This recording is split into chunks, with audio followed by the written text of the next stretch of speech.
जय गुरु जी। गुरु जी को प्रणाम। गुरु जी की प्यारी प्यारी संगत को प्रणाम।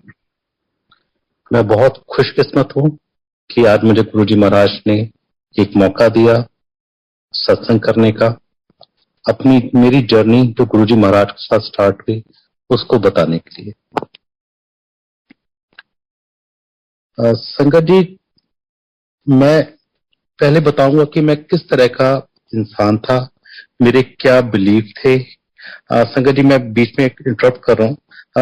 मैं मुझे माफ कीजिएगा अगर मैं बीच में इंग्लिश में बोलना शुरू कर दूं। मैं कोशिश करूंगा कि मैं जितना ज्यादा हिंदी में बोल सकूं। तो संगत जी, जब मैं पहले था, मतलब मैं गुरुजी महाराज के पास जाने से पहले हमारे घर में पूजा भी नहीं होती थी।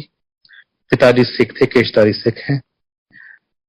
हमारे घर में ये कहा जाता था कि हाँ, भगवान है, आप अच्छे कर्म करो, किसी का बुरा ना करो, और दैट्स इट। और कोई रिचुअल, कोई पूजा पाठ जैसे लोगों के घरों में नित्य नियम होता है, घरों में मंदिर होते हैं, हमारे घर में इस तरह का नहीं था और हमने इस तरह का सीखा नहीं बचपन से। इसी माइंडसेट में जिंदगी चली सारे टाइम। अराउंड मेरे एक कलीग थे, भाटिया अंकल। वो अपना मेरे ऑफिस में आए, हम साथ में काम करते थे। वो रिटायरमेंट उन्होंने ले लिया था, तो अपना लाइफ सर्टिफिकेट के लिए वो हर साल में एक बार आते थे। तो भाटिया अंकल आए हमारे पास में और उन्होंने बात शायद शेयर किया। अंकल ने मतलब गुरुजी महाराज का सत्संग करना शुरू किया। मैंने पूरा सत्संग उनका सुना। उनका सत्संग भी मैं इसमें शेयर करूंगा कि उन्होंने मुझे क्या बताया। उन्होंने मुझे अपना सत्संग बताया कि रिटायरमेंट के बाद में उनको माउथ का कैंसर हुआ। गुरुजी महाराज की कृपा से माउथ का कैंसर सर्जरी हुई, उनका ठीक हुआ। पर सर्जरी के बाद में उनका जो माउथ था वो लॉक हो गया और उनके नेक पे because of radiation and therapy उनके ब्लैक मार्क बहुत ज्यादा आ गए थे। उनका मुंह खुलता नहीं था, वो पानी पीना भी उनके लिए बहुत मुश्किल था। तो गुरुजी महाराज ने एक दिन उनके ड्रीम में आकर के एक रॉड डाली उनके मुंह में और जोर से घुमा दी। अंकल बहुत जोर से चिल्ला के एकदम उठे और गुरुजी महाराज की कृपा देखिए, उनका मुंह खुल गया उस दिन से और वो मतलब एक नॉर्मल तरीके से बात करना उन्होंने शुरू किया। उसके बाद में मंदिर जब वो पहुंचे तो बड़े खुश थे, गुरुजी महाराज का शुक्राना किया उन्होंने। तो लेकिन जो नेक के मार्क थे उनके लिए गुरुजी महाराज से अरदास की। तो गुरुजी महाराज ने शायद उन्हें कोकोनट वाटर और पीला शर्ट पहनने के लिए बोला एंड उसके बाद में वो मार्क्स भी चले गए। तो भाटिया अंकल ने ये अपना मुझे सत्संग बहुत डिटेल में सुनाया। हम कोई 1 घंटा तक सत्संग कर रहे थे। तो मेरा माइंडसेट ऐसा कि हम पूजा पाठ ही नहीं करते थे, तो गुरु को मानना मतलब मेरे लिए इम्पॉसिबल था उस समय पर। भाटिया अंकल के सारा मैंने सुनने के बाद में मेरे मुंह से क्या रिएक्शन निकला, मैं माफी चाहता हूँ आज भी गुरुजी महाराज से जो मैंने बोला।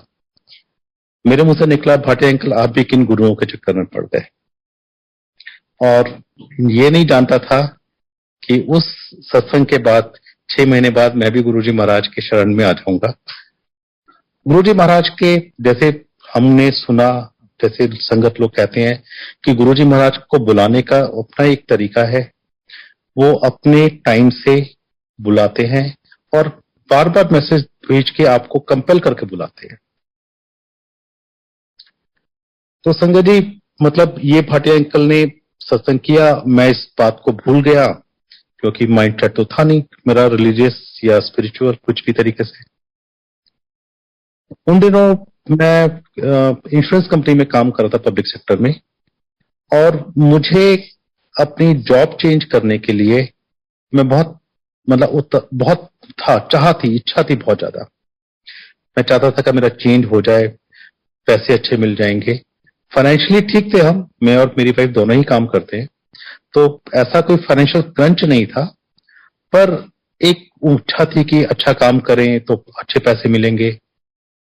पर उसके लिए मैंने प्राइवेट सेक्टर में काफी, कभी यहाँ इंटरव्यू देना, कभी वहां इंटरव्यू देना, और हमेशा कभी ये हो कि आप भी आएगा तब आएगा, पर आ नहीं रहा था। और ये चलते हुए संगत जी अराउंड शायद 1.5 से 2 साल निकल गया होगा।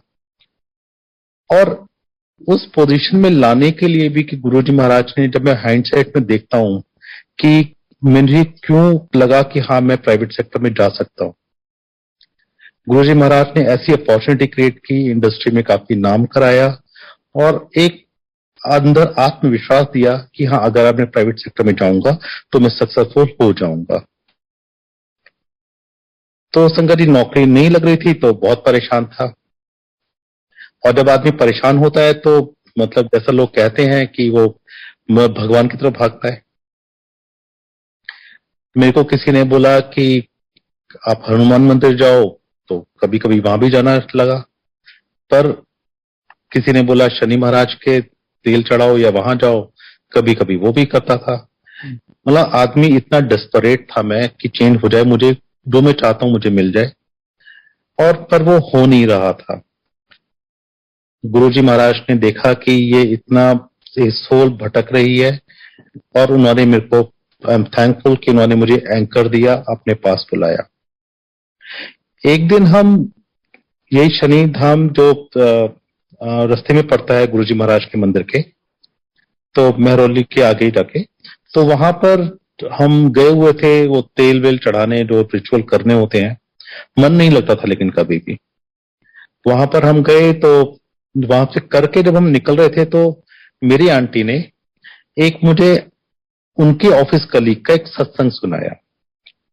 उन्होंने बताया कि उनके ऑफिस कलीग हैं, उनके हस्बैंड हैं, वो इस वाले शनि धाम से जो है मतलब छतरपुर में जो है, वहां पे बहुत कनेक्टेड हैं, और वो दाती महाराज जो थे वहां पर उनको भी काफी अच्छे से जानते हैं। बात चल रही थी तो सडनली आंटी ने एक और बताया कि हाँ उनके जो हस्बैंड थे ना वो थोड़े से बड़े जिज्ञासु, थोड़े खोजी किस्म के हैं। तो एक बार वो कोई उनको किसी ने बताया कि गुरुजी का कोई बताया, तो वो वहां पे मतलब एक्सप्लोर करने चले गए गुरुजी महाराज के वहां पर। तो वो गए तो उन अंकल का थॉट बता रहा हूँ कि वो किस सोच से गए वहां पर। उन्हें पता लगा तो उन्होंने कहा चलो चल के देख के आते हैं। तो वो 2 कलीग थे, ऑफिस कलीग, उस कुट पे गए। दिन का टाइम था तो उन्हें शायद आइडिया था कि शाम को मंदिर खुलता है।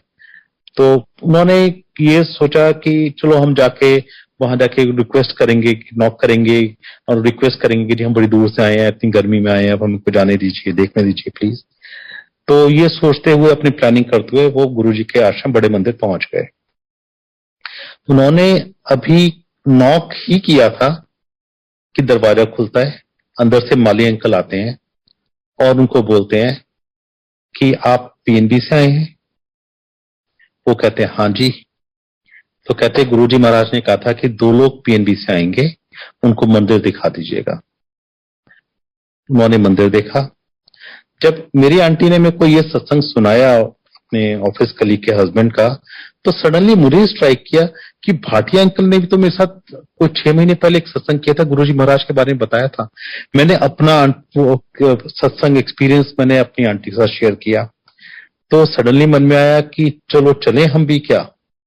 गुरुजी महाराज ने कैसे प्रॉम्प्ट किया, कैसे लेके आए अपने पास में। और उस दिन हम भी दोपहर में वहां से बड़े मंदिर पहुंचे। हमने जब देखा तो हमें लगा कि हमने शिवलिंग नहीं देखा पहले, तो हमने देखा कि ये तो किसी की कोठी है और ये फार्म हाउस है, ये तो मंदिर नहीं है। हम वहां से वापस मुड़ के आने ही लगे तो आंटी की निगाह पड़ी शिवलिंग है, तो लगा मंदिर तो यही है। मतलब इतना सुंदर, इतना अच्छा लगा कि हम बिलीव नहीं कर पाए कि कोई मंदिर या इस तरह का भी हो सकता है। समहाउ छोटा गेट खुला हुआ था, हम लोग, कोई रोकने वाला नहीं था। उस दिनों संगत काफी कमी रहती थी, तो हम लोग अंदर चले गए। अंदर जब हम गए तो एक अजीब सा ट्रांसफॉर्मेशन, एक अजीब सा एक्सपीरियंस हुआ मेरे को, मेरी आंटी दोनों को। मतलब एक लगा देख के बहुत सुंदर, इतना शांत, इतना अच्छा।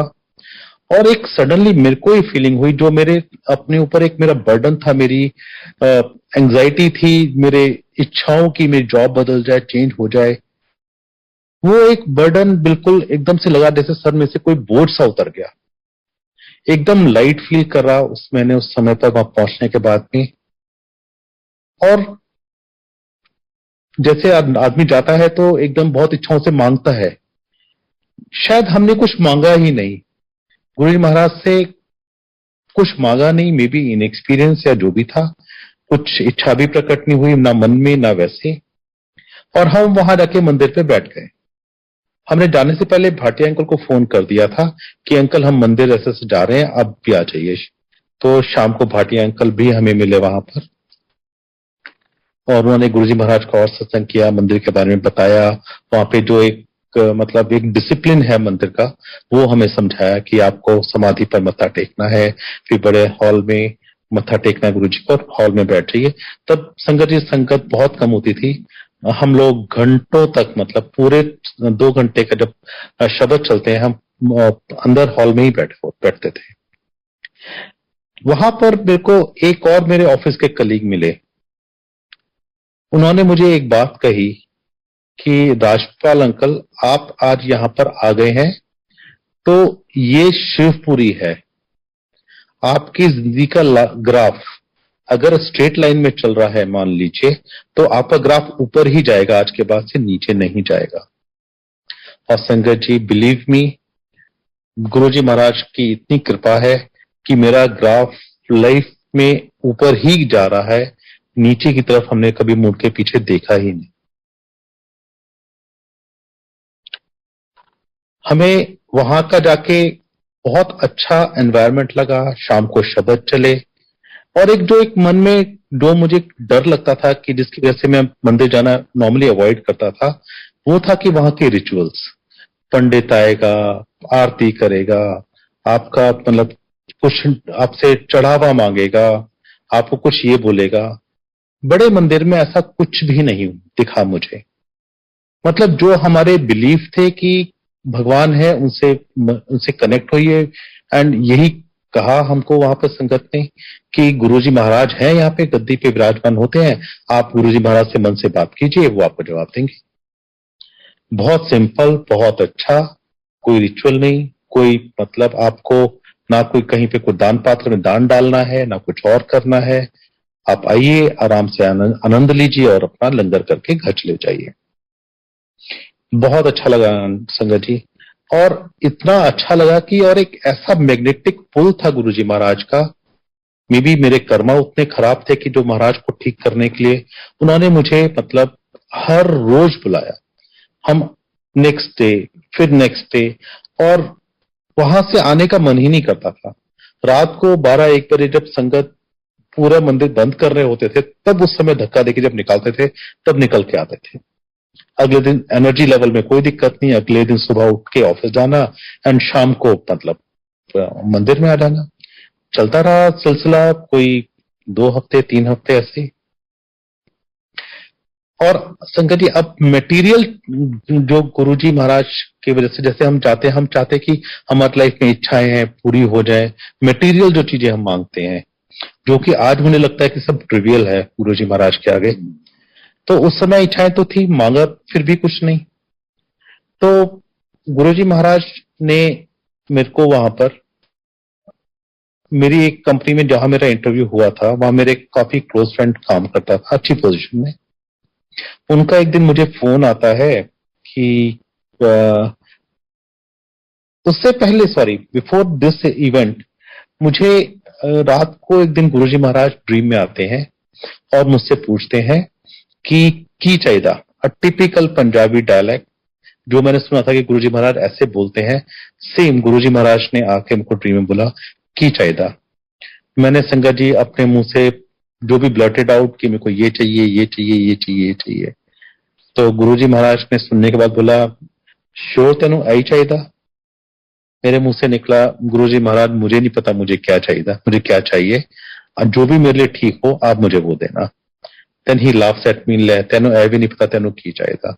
फ्रैंकली संगत जी, मुझे आज तक नहीं पता मुझे क्या चाहिए। हम एक हम सोचते हैं एक अच्छी लाइफ चाहिए, और गुरुजी महाराज ने उसके बाद लाइफ जो ट्रांसफॉर्म की मेरी, मतलब हम कभी पीछे मुड़ के देखने की जरूरत ही नहीं पड़ी। अब coming back to the same thing, मैं मंदिर में था, मुझे उस मेरे कलीग का फोन आया कि राजू तू अपना एक काम कर, सीवी भेज दे मेरे को, पर उम्मीद मत रखना क्योंकि तुमको एक बार रिजेक्ट कर चुके हैं तो तुम्हें लेंगे नहीं, पर फिर भी तू सीवी भेज दे। मैं घर आया, रात को सीवी भेज दिया उसको, एंड उसके कुछ दिन बाद, एक दो दिन के बाद मेरा इंटरव्यू कॉल आया। उसने बोला इंटरव्यू कॉल तो चलते को आ गया है, पर फिर भी कोई होप मत करना कि होगा नहीं, तो डोंट एक्सपेक्ट एनीथिंग। गया संगत जी, इंटरव्यू गया, इंटरव्यू दिया, और वो जिन लोगों ने इंटरव्यू लिया वो दो वही लोग थे जिन्होंने मुझे पहले इंटरव्यू लिया था और मेरे को रिजेक्ट करके लिया, सेलेक्ट नहीं किया था।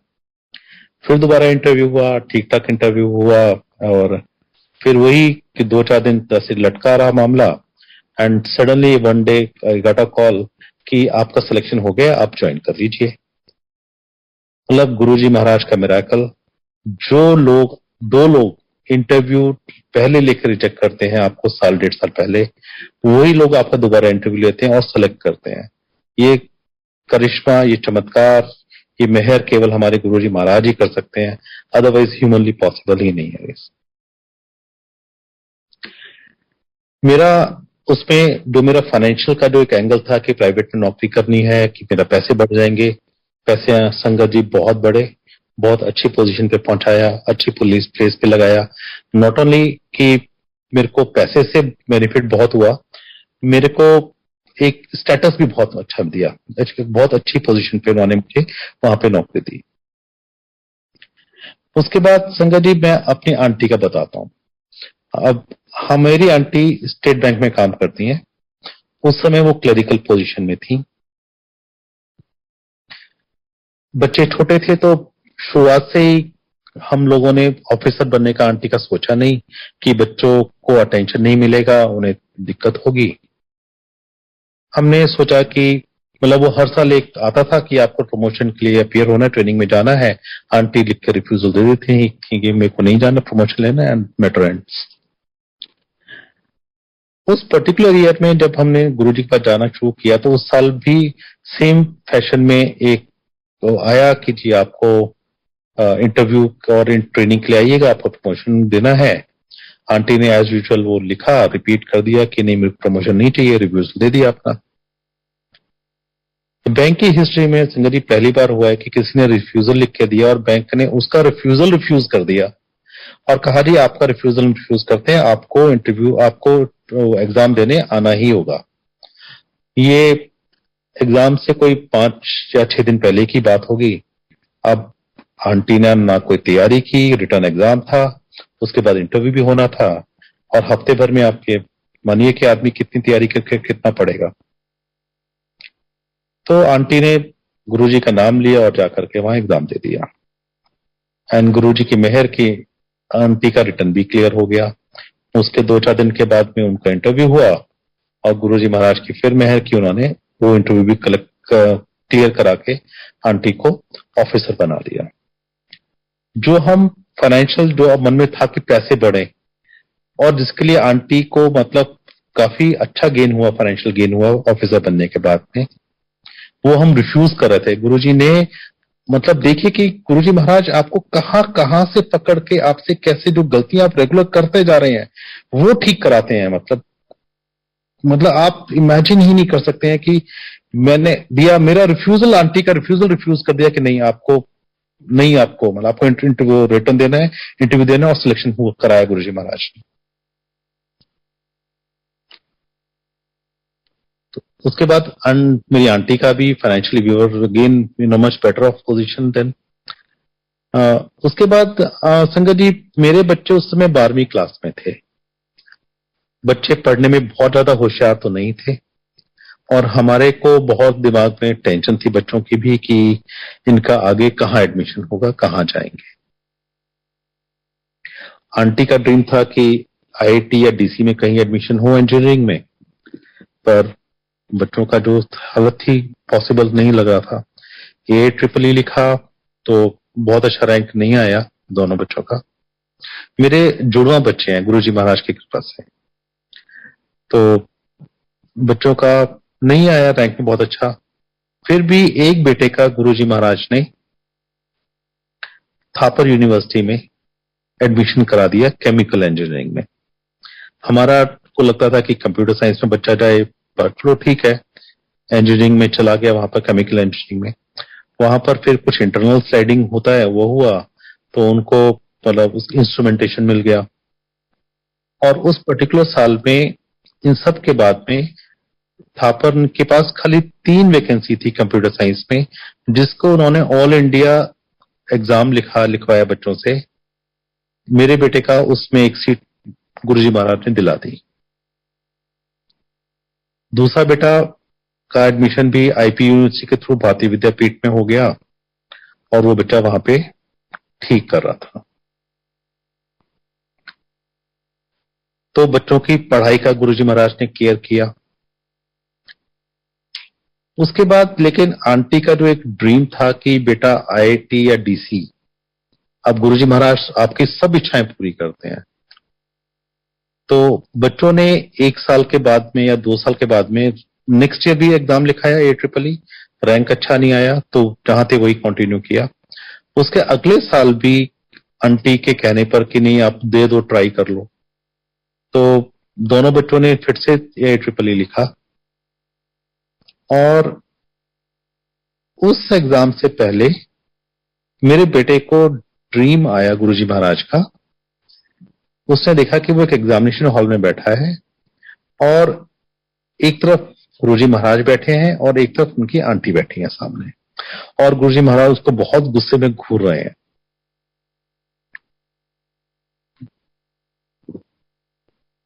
एग्जाम लिखा बच्चे ने, मेरे बेटे का बहुत अच्छा रैंक आया और उसको गुरुजी महाराज की कृपा से उन्होंने उसका admission Delhi college of engineering में करा दिया, DTU में। आंटी का ये ड्रीम भी पूरा हो गया, बच्चे ने वहां से अच्छे से इंजीनियरिंग पास आउट किया और आज की डेट में वो बहुत अच्छी नौकरी कर रहा है मेरे दोनों बेटे। ये तो संगत जी हमारा मटेरियल वर्ल्ड, ये मतलब बच्चों के एजुकेशन का मैंने बताया। अब जैसे लोग कहते हैं कि गुरुजी महाराज मेडिकल का भी केयर करते हैं, मैं अपने बच्चे का एक मेडिकल का बताता हूं। मेडिकल के नॉट ओनली मैं अपने बच्चे का बताता हूं, मैं और भी संगत का बताता हूं जिसका हमने फर्स्ट हैंड एक्सपीरियंस देखा। मेरा बेटा बास्केटबॉल एक दिन खेल रहा था GNU में, तो खेलते खेलते शायद नीचे गिरा, उसके नी पर चोट लगी और तो आके बोला कि पापा बहुत दर्द हो रहा है, और मतलब तो मैंने भी कहा कि थोड़ा लगा दिया। फिर मैंने कहा कोई बात नहीं, बी ब्रेव, कोई दिक्कत नहीं है, ठीक हो जाएगा। बच्चा कंप्लेंट करता रहा दर्द की 2-3 दिन तक। एक दिन लेकिन सुबह जब वो उठा तो उसका नी लॉक हो गया और वो अपनी टांग सीधी नहीं कर पा रहा था। नेचुरली मन में पैनिक हो गया, हम घबरा गए।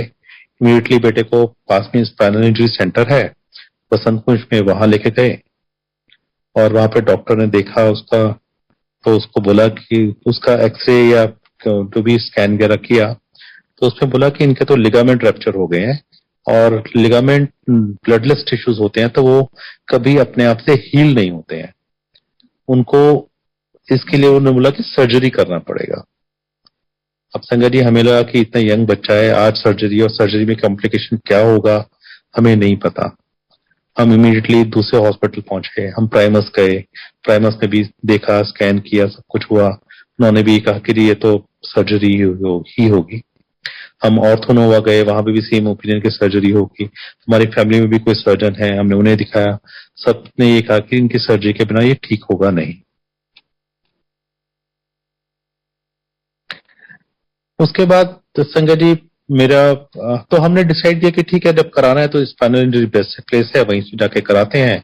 तो हमने जिस डॉक्टर को देखा था उसको बात किया, तो उसने कहा कि ठीक है, उसने डेट फिक्स कर दिया कि नेक्स्ट डे, वो बोला कि एक दिन शाम को आ जाओ या सुबह आ जाओ, तो नेक्स्ट डे मैं सर्जरी कर दूंगा उसका।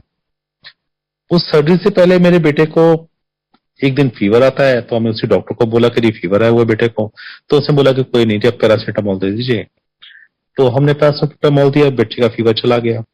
हम उस डॉक्टर के पास में गए, उसने जो प्री इंस्पेक्शन करा था सर्जरी से पहले, उसने देखा, टांग थोड़ा फोर्स से खोला और बंद किया, एक दो बार देख के कहता कि जी आप एक काम करो, सर्जरी नहीं करते हैं इसकी, हम थोड़े दिन ऑब्जर्व करते हैं कि अगर ये ठीक है तो चलने देते हैं ऐसे। एंड संगत जी, मतलब आज की डेट में भी मेरे पास 5 हॉस्पिटल की रिटर्न ओपिनियन है कि सर्जरी मस्ट है। उस केस से इम्पॉसिबल केस के अंदर गुरुजी महाराज ने मेरे बेटे की सर्जरी खत्म नहीं होने दी, और आज तक मेरा बेटा उसी मतलब बिल्कुल ठीक है। वो बिल्कुल भागता है, दौड़ता है, एक्सरसाइज करता है, सब कुछ करता है, उसका रूटीन लाइफ का बिल्कुल नॉर्मल है। ये है हमारे गुरुजी महाराज की आपके ऊपर। और संगत जी, उस समय पर मैंने गुरुजी महाराज के दिमाग में भी नहीं आया कि मैं गुरुजी महाराज से प्रे करूं कि महाराज मुझे ये दे दो, मेरे बेटे को ठीक कर दो। मेरे आया ही नहीं। नॉर्मल चोट लगी, डॉक्टर के पास में गए, ये तो जब मिरेकल हुआ तब रियलाइज किया तो गुरुजी महाराज ने क्या कर दिया तुम्हारे साथ में। हम चाहते सर्जरी ना हो तो नहीं हुई, नो प्रॉब्लम, आप वैसे ठीक कर दिया। और संजय जी, आप एक और बताता हूँ मेडिकल का। 2 बड़े क्लोज इंस्टेंस हुए हमारे साथ में।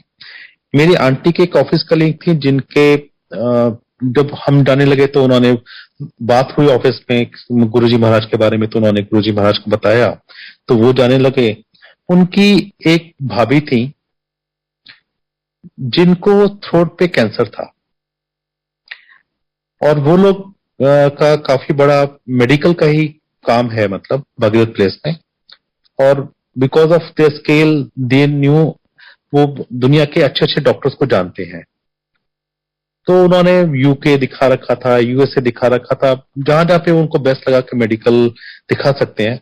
सबने कहा कि नहीं, ये थ्रोट कैंसर बहुत एडवांस स्टेज पर है, इसका कोई क्योर नहीं है, और उन आंटी को टाइम दे दे कि आपका मतलब 2 4 6 महीने तक ही आप जी पाएंगे करके। आदमी जब इतना डेस्परेट होता है तो, और जब कोई भी रास्ता दिखता है, तो उन्हें जब पता लगा गुरुजी महाराज के बारे में मेरी आंटी की कलीग के थ्रू, तो वो लोग मंदिर आए और वो हमारे साथ ही आए करके हम लोग ने देखा। और मैंने खुद देखा संगति कि उनके गले पे एक बहुत बड़ा लंप था, जिसको वो चुन्नी से कवर करके आई थी। आए, उन्होंने मत्था टेका और लंगर प्रसाद किया।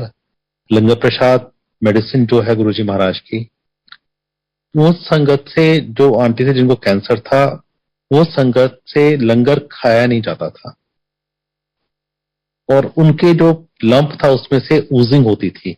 तो उन्हें 4 की जब थाली में खाते थे तो उन्हें लगता था कि संगत खाएगी नहीं उनके साथ में। पर गुरु वो संगत ने उनको एनकरेज किया कि नहीं, आप ये आपकी मेडिसिन है, आप इसको खाइएगा। 1 बाइट खाती थी शुरू में, 2 4 बाइट खाना शुरू हुआ, धीरे धीरे करके उनको over a period of 1 year उन्होंने पूरा लंगर खाना शुरू कर लिया।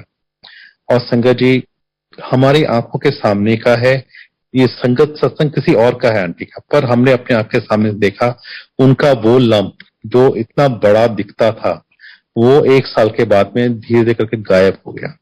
उनका कैंसर, थ्रोट कैंसर बिल्कुल खत्म हो गया, कि मैंने खुद अपनी आंख से देखा है। और वो आंटी इतनी खुद, जब वो डॉक्टर के पास में गई तो डॉक्टर हैरान कि आपका हुआ क्या, आपने क्या किया, ये कैसे ठीक हो, उन्हें भी नहीं पता।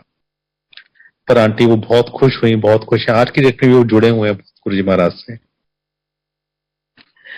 एक और एक्सपीरियंस बताता हूँ संगत जी। एक दिन हम गए बड़े मंदिर में, तो नॉर्मली मैं थोड़ा तेज चलने की आदत रखता हूँ, तो मेरे आगे एक आंटी थी, तो हम जैसे गणेश जी के वहां पे मत्था टेका और समाधि में जब एंटर कर रहे थे, वो आंटी मेरे आगे थी। तो आंटी थोड़ा सा लिम्प कर रही थी और थोड़ा स्लो स्लो चल रही थी।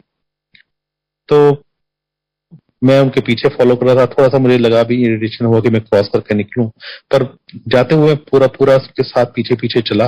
आंटी ने आगे गई, और जब मंदिर से आगे लेते वक्त भी समहाउ वो आंटी मेरे आगे ही थी। वो तब भी लिम्प करके चल रही थी, धीरे धीरे करके। मेरे पीछे मेरे आंटी, मेरे बच्चे थे और आंटी भी थे। मैंने उन आंटी को क्रॉस करके आगे निकल गया। तभी मैं थोड़ी देर बाद देखा कि जब मैं बाहर खड़ा था गणेश जी के पास में, तो देखा कि एक थोड़ा सा एक झुंड सा बना हुआ है, और एकदम से कुछ मतलब कमोशन सा हो रहा है वहां पर। तो मैं गया, एकदम से देखा, तो देखा कि वो आंटी जो मेरे आगे थी, वो मतलब सडनली वो रो रही थी एकदम से। तो लोगों ने पूछा क्या हुआ करके। मैंने भी पूछा कि क्या हुआ आंटी। तो वो आंटी कहती कि मैं समाधि में मैं गिर गई, और गिर के जब वो उठाया लोगों ने, वो उठी अपने आप को, उठ के वो मतलब बाहर जब आई, तो सडनली उन्होंने रियलाइज किया कि जो उनका लिम्प था, वो लिम्प एकदम से खत्म हो गया। वो नॉर्मल वॉक कर रही थी, और उसी खुशी में वो आंटी उस समय वहां पे रो रही थी।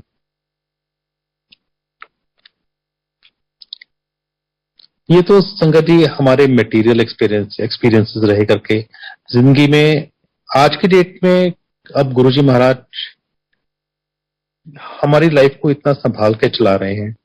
सब चीजें, प्रॉब्लम्स आती हैं कभी कभार, पर सब चीजें आराम से छू के निकल जाती हैं। कोई दिक्कत नहीं महसूस होती है हमारे को। और बेस्ट पार्ट ऑफ गुरुजी महाराज का जो मुझे लगा कि मेरा विद जर्नी विद गुरुजी, जो मुझे बेस्ट लगा कि मेरे साथ बेस्ट क्या हुआ। मेटेरियल चीजें हैं, आज है नहीं है, सब ठीक है। एक गुरुजी महाराज ने एक हमारी सोच ही बदल दी। जो एक ग्रीड थी मन में, इच्छा कि हमें ये भी मिल जाए, वो भी मिल जाए, ऐसा हो जाए, वैसा हो जाए, सब इच्छाएं गुरुजी महाराज ने बिल्कुल तृप्त कर दिया। आज की डेट में लाइफ चल रही है, पर एक चीजों के पीछे भागना, एक जो एक मैडनेस होती है जिसकी वजह से हम परेशान होते हैं, वो उन्होंने खत्म कर दिया। लाइफ स्मूथ है, अच्छे तरीके से चल रही है। कोई तकलीफ परेशानी इतनी हावी नहीं होती है कि हम लोग को दिक्कत हो। और संगत जी, हमको तो बेस्ट पार्ट ये लगा मेरे को कि हमारे को इतनी प्यारी प्यारी संगत से जोड़ा, इतनी ब्यूटीफुल सोल से जोड़ा। गुरुजी महाराज हर संगत को कुछ छोटे छोटे ग्रुप्स में कनेक्ट करते हैं। अब वो गुरुजी की माला में वो मोती पिरोते हैं, उनका वो मोती साथ में रहते हैं, कब तक रहते हैं गुरुजी महाराज को ही पता है। हम पहले भाटिया आंटी के घर पे जो हमको लेके गए थे गुरुजी महाराज के पास में, जिनका मैं आज तक थैंकफुल हूं कि thank you Guru Bhatia uncle कि आप हमें वहां लेके गए। उनके घर सत्संग में हम सुबह जाते थे, बहुत आनंद आता था। समहाउ वो डिस्कनेक्ट हो गया। एक और हमारा ग्रुप था जिसमें हम हर महीने के एक मंडे को सत्संग करते थे। उसमें ग्रुप था, बहुत आनंद आता था। वो गुरुजी महाराज ने वो बंद करा दिया।